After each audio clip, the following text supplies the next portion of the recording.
Are you happy single? Today, we're not gonna lie.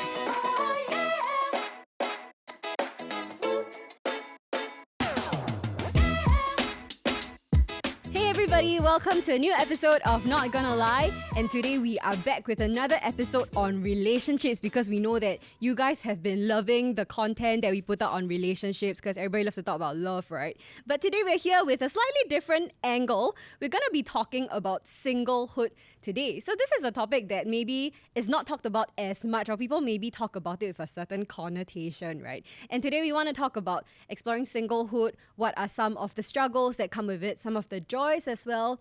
What does it really mean to have a certain expectation of an ideal partner, and whether we are being too picky when we choose not to settle for certain things? So you want to sit tight because these are things that we're going to be bringing to you today. And to join us in our conversation, I have with us Jonk and Isaac. Maybe you can say hi and tell us a little bit about yourselves.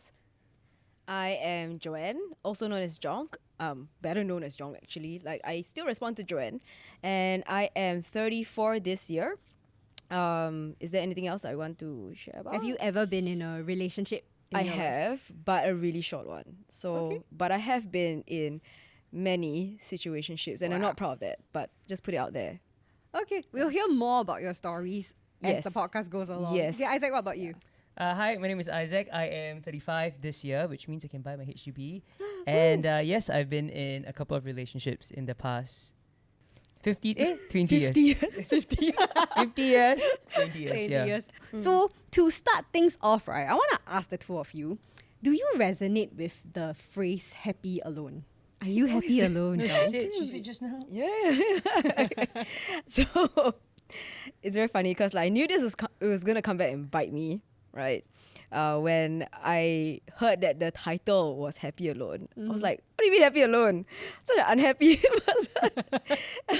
But I guess I disagree on two counts, right? Number one, because I am a very romantic person. I think I'm coming to terms with the fact that I am. You know, I obviously have not described myself this way for my entire life, but the more I sit on this topic and I think about it, I'm like, actually, the reason why you're not happy, even though I am not lonely in that sense, is because there's that sense of like so much wonder and possibility. And unfortunately, the way that the story has turned hasn't wound up there yet. The word that's more appropriate to me would be FOMO, right? I have this, every time someone gets attached, I have this little sense of like, man, still not me, you know, and like, wow, you know, they are experiencing all these things I know can be found in a relationship, and they're good things, you know, that is still not my turn yet, still not chosen. And then I feel that sting. So I think that would be more appropriate, like an unhappy FOMO. Okay, not sounds happy terribly alone, unattractive, but yes. She rewrote your title today. Okay, NGL, I'm unhappy FOMO. Yeah, FOMO. unhappy Okay. FOMO. Isaac, what about you? Are you happy alone? Yeah. Very fast answer. Well, I think it took a lot of time, but I feel like I'm in a place right now that I'm really at peace and kind of happy with the state that I am and being alone, you know. I think when I was younger, the singleness, right, just really consumes so much a part of you that you cannot be happy until you feel like you found somebody.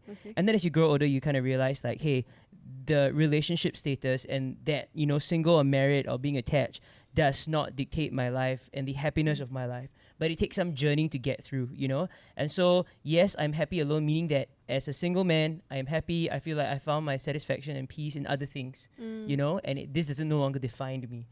But in the area and context of just relationship, am I happy alone? Yes. But is there a desire and still a longing to be attached? 100%. But I am at peace and knowing how to enjoy it. Yeah.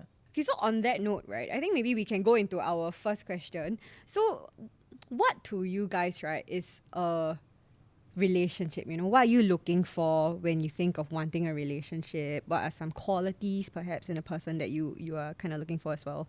The first thing that comes to mind is, in a relationship, I will have someone to buy me food. It sounds very lame, but you know, I did this, like, I was gonna say delusional, but it's actually dimensional. Oh no, that's very different. Dimensional app, right? Like when they said, like, there's this segment that asks, like, actually, what do you desire most in a partner? The number one thing, according to my dimensional, is someone to buy me food. Seriously? And the thing is that I was like, yeah, because I always felt FOMO when my friends fall sick and their husbands or their partners are all like, oh, I need to buy her porridge, need to buy her like whatever, you know. And then I think to myself, when I'm sick, I'm like, I had to open the Grab app and like think in my very like, you know, like fuzzy brain, what I want to eat. Then I still must pay for it myself. Then I'm like, oh man, it'd be so nice if like, you know, if someone was already thinking about me. I have to say that as a single, you don't have that in that sense. You don't have someone who's like fully dedicated to some extent, right? Really dedicated to how happy you are, you know, like, and it will matter to them.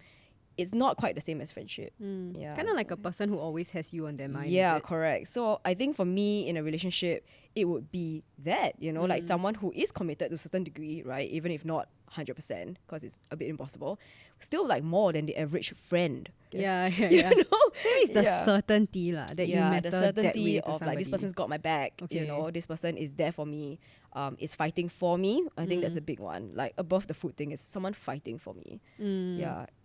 I feel like for me, being in a relationship is really to find somebody that I really want to do life with. It's a joy to be able to find somebody that you could do your work with, right? You can come home to, you can celebrate wins with, you know, you can go through difficulty with, you know, you can talk through things together. I feel like that's very precious, you know. And also for me, I'm somebody that trust is a really important thing, and I value trust a lot. So it's incredibly very fulfilling, and it feels really awesome if you can find somebody that you can deeply, deeply trust. I feel like that's a huge win in life. And so that's what a relationship for me is to find somebody that I can deeply trust, build life with, and just enjoy life with. Yeah. So based on what both of you shared, right, how has that process of searching for this been like? Sometimes I wonder, like, is it I'm just suay? Because I know people, right? I mean, many people who kind of wander, you know, into like situationships or potential relationships, and it works out fine. Yeah. You know, it just works out. So I have to think to myself, like, what on earth am I doing wrong, right? Or is it I'm just really suay that like somehow every single one just failed? Of course, then the third option is to then wonder, well, if it's not those two things, right, then perhaps it's not my time yet. I have, as a 34-year-old woman, of course, challenged myself to go like, I do want to make peace with that.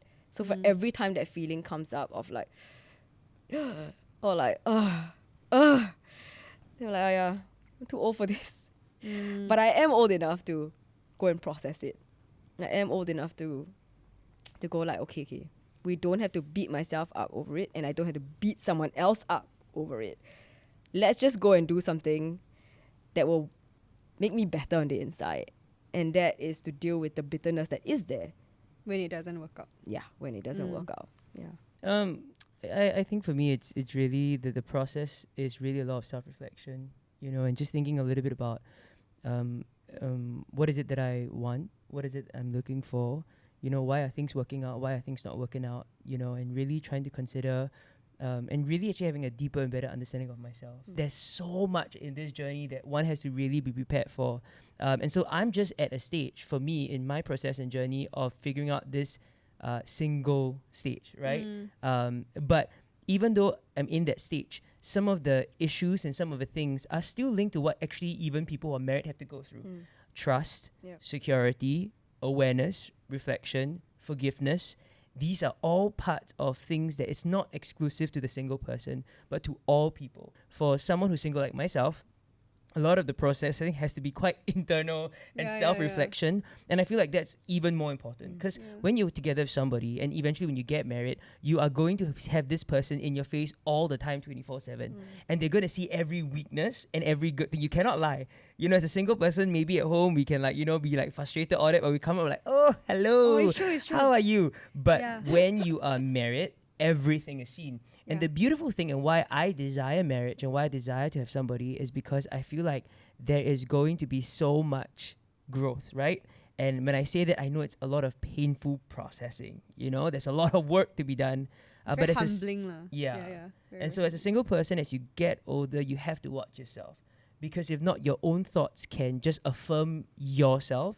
And you got to keep reflecting, okay, you know, how can I also be someone that champions myself?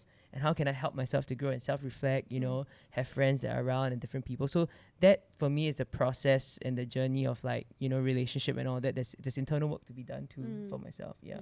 But in your journey of figuring that out as a single, right? Like, have you come to a point, or were you ever at a point where you really felt unhappy being single? Yeah. What was that like? I think it happens a lot more in the late 20s, because I feel like in your early 20s or your teens, right, everybody's like, never mind lah, next year, and then you post, okay, next year, right, I will turn up at Chinese New Year to my relatives, right, with all my, and then you keep saying that, and then you hit 25, 26. And then you're like, oh wait, I only have so many more years, right? Because according to the narrative or the way things are in Singapore at least, by this certain age, you kind of get married. It's kind of that formula, right?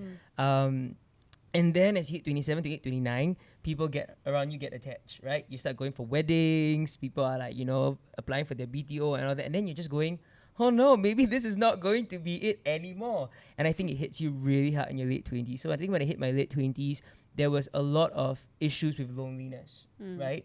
And because I had always thought that if I got together with somebody, then finally the loneliness would be settled. So I spent the 26, 27, 28 wrestling with this bit, until I find somebody, until I realized that loneliness does not begin or end with having somebody, though they're part of that process. Loneliness begins and ends with kind of like me. Am I somebody that am okay and am whole just on my own? Which is a very deep and big part to kind of work out, So I had to go through that, I had to go through deep loneliness, sadness, nobody, cry, feel very crappy about yourself, and it also questions you question yourself, why can't I just be like everybody else? Why can't I just get married? Why can't I just, as some people say, settle down? And so once in a while, well-meaning friends will say that, and they don't say it in a negative or to shame you. They just go, Isaac, why not you settle down? How does that make you feel when people say that to you? On good days, you go like, for what? On bad days, you're like, I don't know how. And then on even darker days, you question like, whether you've missed the point in life, whether you have made too many wrong decisions in your 20s, or maybe there's something that you have done or something that you're doing that is not right or sound that's leaving you in this place. I'm sure quite a lot of our listeners who are in that position would have resonated with what you say. On that point about like, I think being in a relationship and how it doesn't solve your issues of loneliness, right? Like as a married person, I would totally affirm that. I really think just because you have a partner, right, doesn't mean that all your problems are magically taken away. In fact, right, if you go into a relationship expecting that would solve your issues of loneliness and insecurity, right, I personally feel like it is such a big burden to put on your partner. And because it's such an unrealistic burden, right, actually the pain of disappointment is a lot greater, because it's like you just live your life building up to this expectation that like, okay, when I find somebody, right, then finally I will feel like I won't feel lonely, or finally I will feel desirable for girls, I think particularly, right? Finally it will feel like like somebody like loves me with his whole heart. But the truth is, no partner is perfect, and I think I've been in situations also where or like moments with my husband, right, where we see the very real imperfections, and in those moments I am extremely reminded that if I had entered marriage thinking that it would be the solution to all my problems, right, I think in those moments when I encountered the imperfections, I would have crumbled. Marriage is great, and having a person to walk with you in that way is great, but it is not the hope of our issues in our own heart. Jonk, as you heard like what Isaac was sharing, right, about his like, I guess the stages of his 20s and how it was a little bit different, right? Is there something that you resonate with? To be fair, what you shared that made me think of what happened in my 20s, where I was in a very dark place, I would think, like mental health wise, and that started to manifest even in my physical health, right? During that time, as I really wrestled, the big core issue there was, surprise, surprise, like body image. I mean, it's a very big thing for women, right? Body image. But I think that led into a lot of self-hatred that was beyond the body image. It was also to do with my self-worth, my achievements in my life, my accolades, blah, blah, blah, my results in school. And that all kind of like was amounting, now that I look back, right, it was huge. Like what I was dealing with on the inside and the fallout that was actually waiting to happen. I was in a situationship in that sense, where I know very cognizantly that the big narrative I had in my mind was that if this person turned around and said, I like you too, or I want to give my whole life to you the same way that you do, that this person who represented actually to me almost the perfect person, like golden standard, right, of a person, it would have helped me love myself better. It would have given me some sort of a green light to go, actually, I'm not that bad. Yeah. That was a big narrative. And I can see now, so that there is wisdom, right, at 34, where I would never let myself, knowing where I was, get married. Because in that sense, like, wow, I would have put all this on my husband. He would have had to fill, essentially, that tank within me of love, right, of self-love, actually, whilst also loving me. Can you imagine, like, you let someone else fill their self-love tank? Because I don't love myself. That's absolutely exhausting. Right, he has to and out of his love, and if it's true love, right? He would try, but it would never be enough because there's only so much he can give, and what I desired was more than what any human can give, right? For that kind of wound that was within me, right? Looking back, I realized.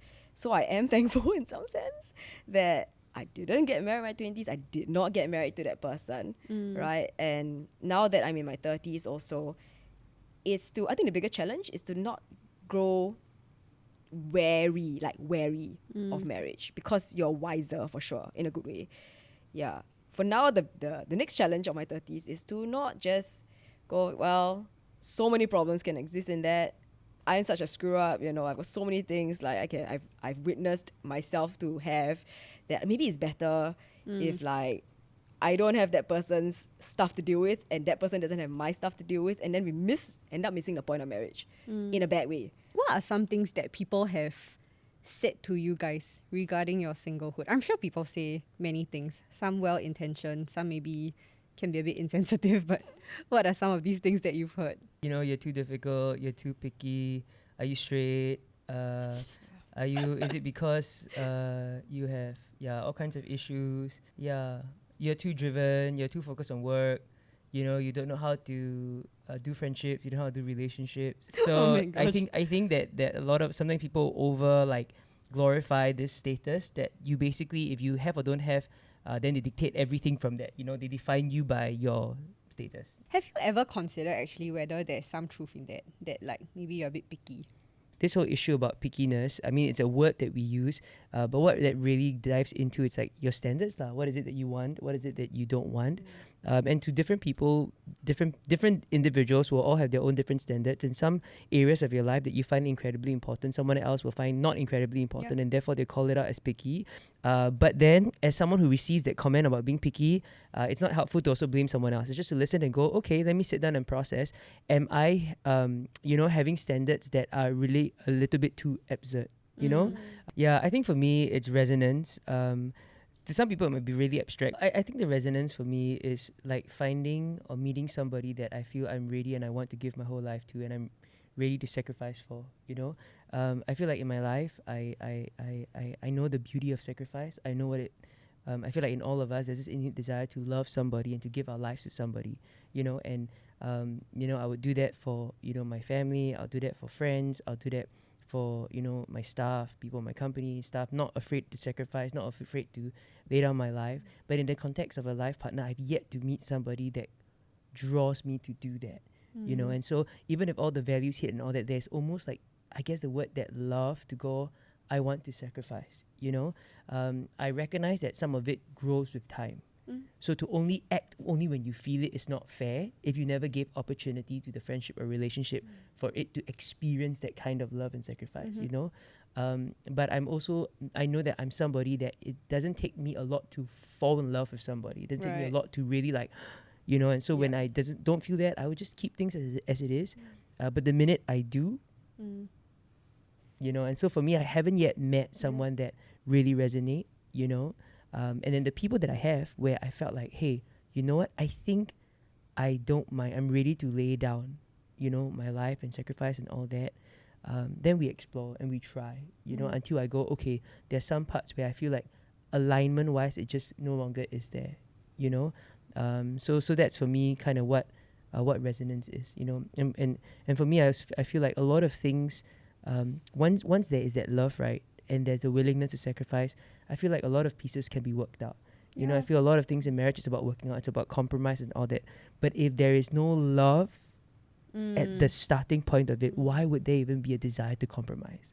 And so that's what I am seeking for and searching for. Someone that I would deeply resonate with. And I do. I feel like in my life, I do want to meet somebody that I would and I could lay down my life for and go, let's do life together, you know? Yeah. Jonk, for you, right? Like, I don't know, like, back to the question on pickiness, right? I guess, have you ever wondered whether you are being too picky, and how do you make sense of that? I think to kind of build on what Isaac has said, you cannot deny that a partner, a life partner, is a lifelong investment. So when you have a lifelong investment at hand, right, it's not just chemistry. It's not just like, oh, whether I can talk to this person for very long. It's not just like, wow, this person listens to the same music as me. You can really like vibe, right? Because the thing is that even if you're very close now, I see it as like the thing that you're pursuing, right, with your life, which is the direction you're tilted in and turned towards already. If it's not in the same direction, you still may feel close, but it's ultimately, as life goes on, you will move in the direction that you're positioned towards, right? And if you're pursuing something very different from this other person, the years will only bring more and more distance in that sense.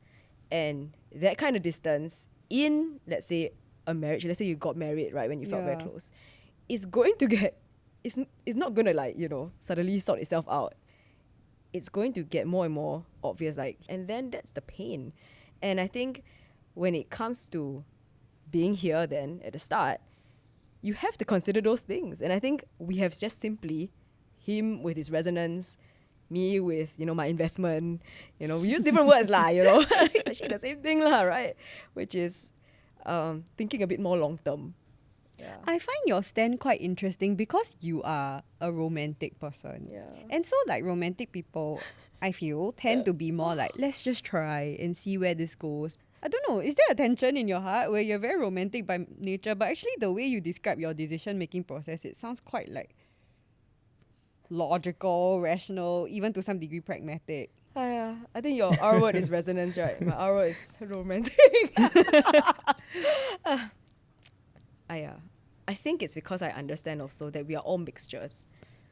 I'm not just a romantic equals, I make all my decisions based on the romantic feelings, you know, or like the, wow, human condition so beautiful, then you walk in that direction. Ultimately, I am a mixture. I do understand that, as I mentioned, the long-term investment will have some kind of consequences, right? And then when you are able to weigh those consequences, you go like, regardless of all these romantic feelings I'm having right now, well, I think it's not worth it. It's not really not worth it. How long it takes to get out of situationships heart-wise. It may have ended a long time ago, but like you're still somewhere in you, either wounded, like sad, missing that person. And when you realize how much time it takes to get yourself out. In fact, there's this meme going around right now, right? I think you'll definitely have seen it. If you look at the camera, you definitely have seen it. Where you say, one hello, what you up to? It's gonna take you 3 years worth of therapy. And you go, yeah, okay, no. And I think people all come into terms with the fact they're realizing that every time we entertain these things, it can cost us. Especially if we rashly go with just the feeling, the vibe, right? And I'm glad that now people are thinking a bit deeper. Actually, is this worth it? Is this one, you know, worth investing more? Or should I just go, no, we cannot let it get any further than it really is, because I can see that this is really not going to end well. Actually, and you know, you kind of talk a little bit about situationship, you know, where a lot of times the lines are blurred. And then I know that, and this is not so much a band-aid or a remedy or whatever, right? It's just a question which is, you know, if you feel like, you know, since you know, sometimes you find yourself in this space of like, oh yeah, I don't know where this is going, or you know, and this little tension point. I don't think you shared a little bit just now, but why not dating apps? Because, and I say this here, here's why. Because, right, dating apps, at least the ones that are more wholesome and cleaner, right, the intention is out there. Yeah. you cannot really start a situationship because everybody is there looking to let's go and date, you know. Is there any reason why in your you know the romance and the pragmatic side that you feel dating apps is not something you would venture in, since you're somebody that still desires to kind of get attached quite, you know, like it's on your heart? Yeah.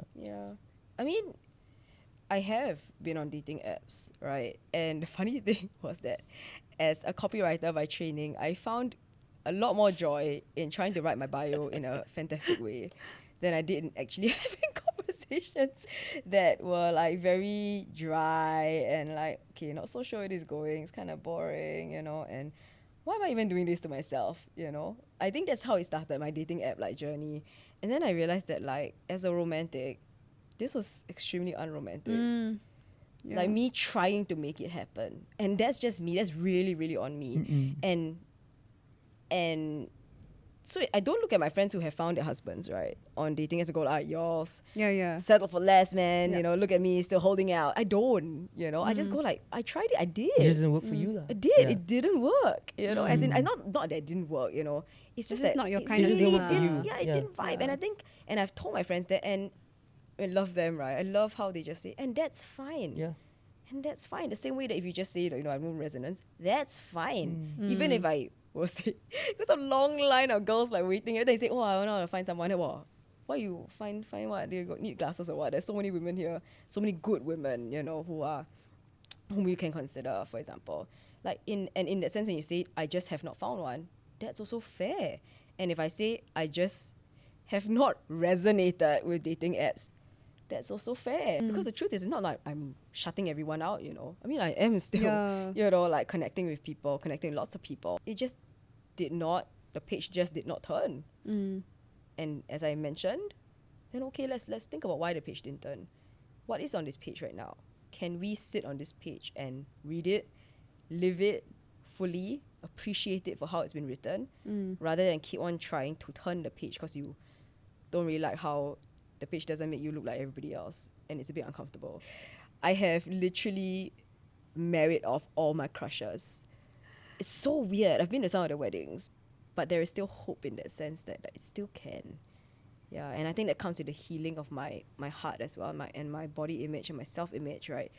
That, well, I spent my whole life not being picked, but I'm willing to have that little bit of hope to go, maybe it's because I hadn't met the right one who would pick me.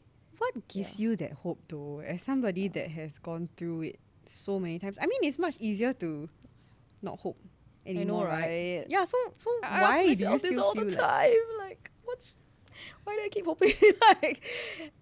But what has really given me that little bit of hope is when I look at the rest of my life.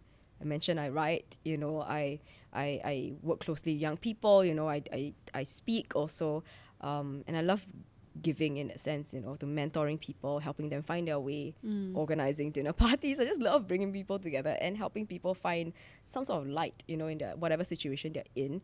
As I watch that happen, I know that, the rest of the story is pretty good. How on earth can it be that this story, this part of the story that looks very barren, very bare, you know, I think if I truly say I believe in God, then he's not going to do like 90% of the story very good. Then the 10% like, sorry, that one, you just sway. Like, sorry, that one, you go and figure out yourself. And sorry, that one, you just go on CMB and go and find some random guy. You know, I don't think so. And because I've seen the good, I realize there can be good in the 10% that I'm not seeing good in yet.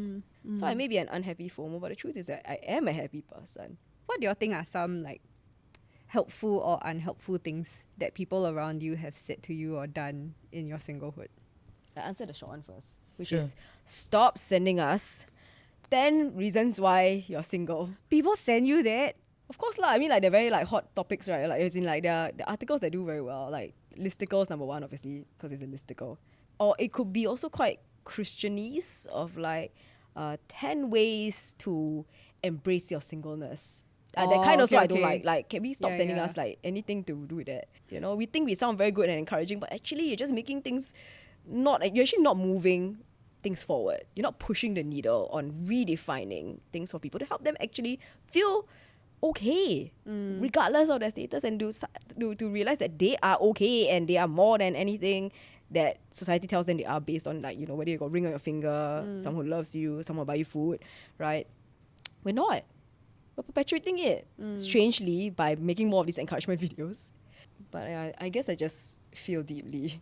And I genuinely want this world to be better for people to not have to make their whole lives about this, or think that their lives start only when, you know, They find someone. I think that's so sad. You know, they miss out so much of what life can be, and then get married. I mean, may get married, get disappointed, and try to do something, you know, like try to like make it work. But actually, the loneliness in marriage, I truly believe, is greater than the loneliness as a single. Oh, I think so. I believe that too. Because now you're someone who is supposed to fight for you. Is supposed to be there in that sense, you know, and be your person.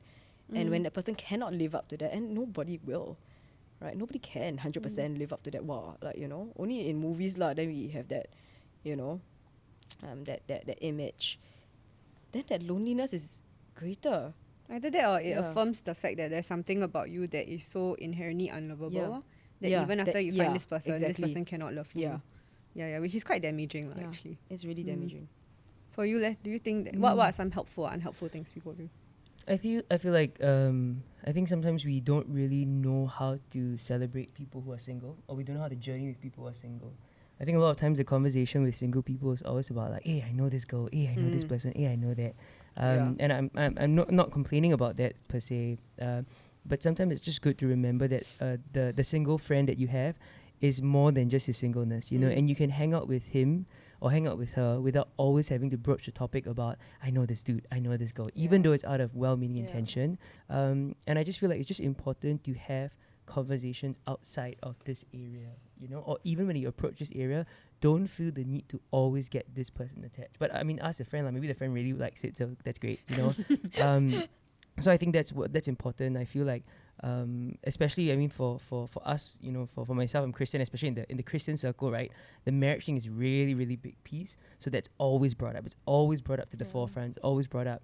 And it feels nice. And I feel like I've actually allowed myself to settle a little bit more in being comfortable being alone, because I think a lot of my friends also, some of them at least got tired asking me. So my 30s became a lot more peaceful. And the conversations when we hang out, when we sit at the beach and talk, when we go out, when we're on holiday, stuff like that, it's almost never about that anymore. Right. And it's just really awesome because I go, yay, finally, like, I'm just your friend, right? Like, you know, and I still have a friend that does that non-stop, right? And he's ever faithful. He knows, and if he's listening, I know you know who you are.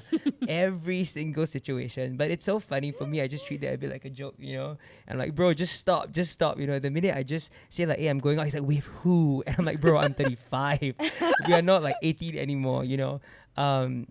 I think the other thing that's really important in friendships, and I think if you have a friend who is single, it's about how do I make sure that they are surrounded and they have companionship, you know?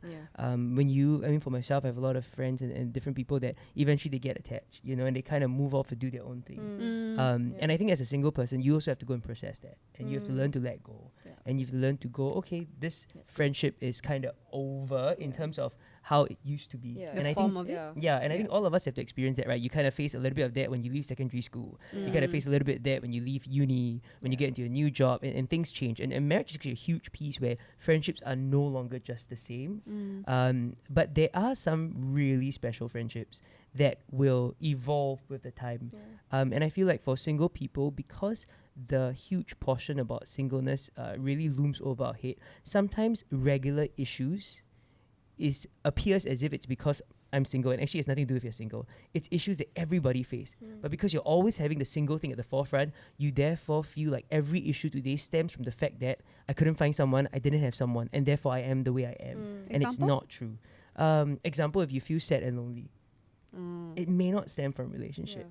You know, not having somebody, you know, it could be about friendships and different things like that, you know. So I feel like what has really been helpful is I have like, and you don't need a lot, I have like literally maybe 2 to 3 people that always looks out for me. And doesn't look out for me because I'm single, but looks out for me because they love me. And then because they know I'm single, they make sure that I never feel like, oh, they're, busy and off to different things. They're always checking in, like, hey, Isaac, what are you doing today? Hey, you want to come out? You want to go eat? Hey, blah, blah, blah, blah. And that's fun, and I feel like that is incredibly, incredibly helpful. And I think that's how we should journey with people who are single. And they don't want you to also pity them, especially if they feel like, I'm enjoying my moment, right? Yeah. Let's just hang out. So I feel like that's the best thing you could do, is to learn and understand that. And I feel like on the topic of people sending articles and all that, I mean, I do get some of these stuff, and I'm okay because I kind of read it. I go, oh, that's really interesting. But maybe before sending it, maybe read it for yourself too, right? So that you can kind of go, okay, I know what it's like to be in that shoes, and I understand and all that, so I know how to be a better friend, if that's what you really hope to do. If this question really seeks to go, wow, how can I really help, or what helped and what didn't help, then read some of these stuff before you send it. And I think it will help your single friends enjoy the journey better. And the dynamic will be great. And I feel like there is a lot of value to the way singles view the world and see the world. But if you always overtalk above them, because every time you talk to them, it's only about getting married, you're gonna lose an important voice in your friendships, in your society, in your relationships, where there is an opinion and perspective of single people that is incredibly needful and helpful. Yeah. Agreed. But I am so thankful when my friends have really just made me a part of their lives. And even more beautifully, like, I see myself being able to speak to both now, the wife, the husband, and we sit around and we don't talk about my singleness, Yeah, we talk about things that they are dealing with in their jobs, things that they're struggling with in the faith, they'll ask me, like, what do you think, how do I process this? I mean, doing all this whole life doing processing, right? Then I'll walk them through things, and I realize that I have so much to give. That we are not divided into, like, the single people can only, do all these things, and the married people will have to then help these singles. It was like, oh, the singles are actually helping the marrieds too, to love each other better. To sometimes you do see, in your friends' marriages, some sort of, like, you will see what, things that are potentially can go wrong, or like you can see some strains already happening, which are natural. And as their friend, you can also then Speak into their lives and go, like, hey, just now you not very nice to your husband, or like, your wife, I know her how long already, she actually just needs this, or like she actually doesn't mean it, or like she, like, can just try this method instead, like, if you want to get to her. And then you realize that, like, it's a friendship, it's community, this is life, and we're doing it together. Yeah. Yeah. Actually, like, hearing what you guys say, right? Like, I am realizing now that I feel like a lot of the way you treat as an attached person, right? A lot of the way you treat your single people probably stems from your own belief about your own singlehood and your current attachment status. Because, like, honestly, as somebody who got attached and then got married, right? I don't think I felt like I was better off because I'm married or attached. Like, I am happy being attached. I am happy being married. But I honestly don't think that I am happier and in a better place in my life as compared to when I was single. Like, I was perfectly, like, happy and contented with my singlehood. And of course that came with years of learning to love myself and not just fill or latch onto other people for my sense of happiness, right? So I think when that work is done and I came to a place of being very contented with my singlehood, actually entering into a relationship, I never saw my single friends as, like, there's something lacking in your life. Like, wow, now I have tasted something so valuable that will make you infinitely happier. That must be the reason why you're upset. Like, I never really saw that way. So I do think, like, I mean, speaking to married people or, like, people who have partners and you have single friends, right? I think sometimes when we are extremely excited for our single friends to get into relationships, I'm sure there's some degree of, like, love and well-meaning there. But perhaps actually it's a good point to check and evaluate our own idea of love and relationships. Whether, like, actually we really, really believe that, like, being in a relationship makes you better off as a person.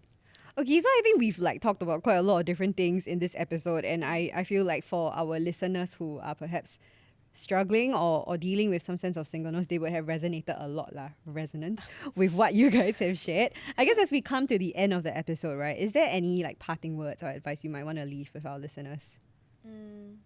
I think a big one is to, or maybe the only one, is to not rush yourself into, rush yourself in finding someone, but to rather take that time to know yourself, to really understand your motivations, your thoughts, your fears, sit with them really soak in them for a healthy amount, of course, so that there is some your self-awareness, is evolves, and you are better friends with yourself. I think that's always a good place to be, such that it doesn't become put on the other person to try and understand you for you, which is quite funny because that's true. that's really hard, man. Do them a bit of a favor since that person's not showing up yet, for example, and get to know, what you're about, such that you can help them a bit also when you finally meet that person. Be a bit clearer also, your weaknesses, areas that you need to grow in. And I think it takes humility, right, and maturity, right, to do that, as you watch your life unfold. And if it's not unfolding in that direction yet, it's okay to then go okay, let's see what I can do, to be actually happy alone. Yeah. Once this podcast is done, off this thing, right, and don't go searching anymore about relationship advice. I think it's always very healthy and important to sit down and process your thoughts and your feelings and your reflections. I think the world has so many ideas of what things are and how things are, and if you don't really know yourself sometimes, and you're always listening to so many other voices, so many opinions and all that, you're trying to frame your life, oh, it must be this, it must be that, it must be this, and you're so tired. And I just feel like it's important to, whenever you feel really deeply about something, after you've Googled, why is this rash on my body, and you find out that actually I have a terminal illness, right? WebMD. Similarly with relationship, stop that. Just take time to write, to journal, to process, to take a walk. Have close friends around you to kind of speak to you about these things and these conversations. And you've never really had a real conversation with any of your friends. Every time it comes to relationship, they're always swanning you nobody. But you identify somebody that you can trust, that you find is wise. Actually have real conversations, and they don't need to have the perfect answers. Sometimes when you talk and you express what you think and you feel, you will learn something about yourself. And I just encourage that. I feel like for singles who are still searching and are struggling with where they're at, take time, sit down, process, take a walk, find a close friend, talk to this person, and life is actually really will be quite kind, and you will find yourself not always in this place and tension. So have hope. It's great. I would share from the point of view of a married person. I think I would speak to perhaps one, the singles, and then to the people who are attached who have single friends, right? I actually think that listening to the stuff that you guys share, I feel very refreshed by the stand that you hold on your singleness and why you are perhaps not settling, with that desire to want to get attached to somebody, but at the same time not settling for certain things just because of that desire alone.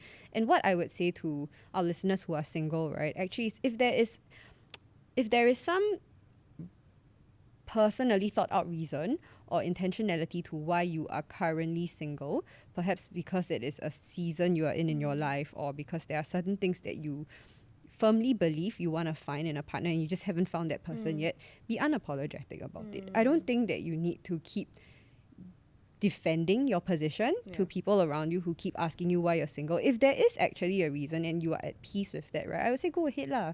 Be at peace with that. Know why you are living your life a certain way. I mean, people who know you well and are close to you and love you and are concerned for you, have meaningful conversation with them. If they're really concerned, sit on that and think about it. But actually, if after all that conversation, you still have that peace in your heart and you know why you are living your life a certain way in this season or for the rest of your life, right, I think that's perfectly fine. I really don't think at all that it makes you less of a person just because you are single and people around you are getting attached, having kids lah. So I would say be unapologetically single if you know that is an intentional choice that you have made for well thought out reasons as well. Yeah, I would say to people like myself who are attached, who have single friends, right, that perhaps also in the way that we talk to our single friends about relationship, to be sensitive and careful that what starts off as love and well-intentioned really is received that way.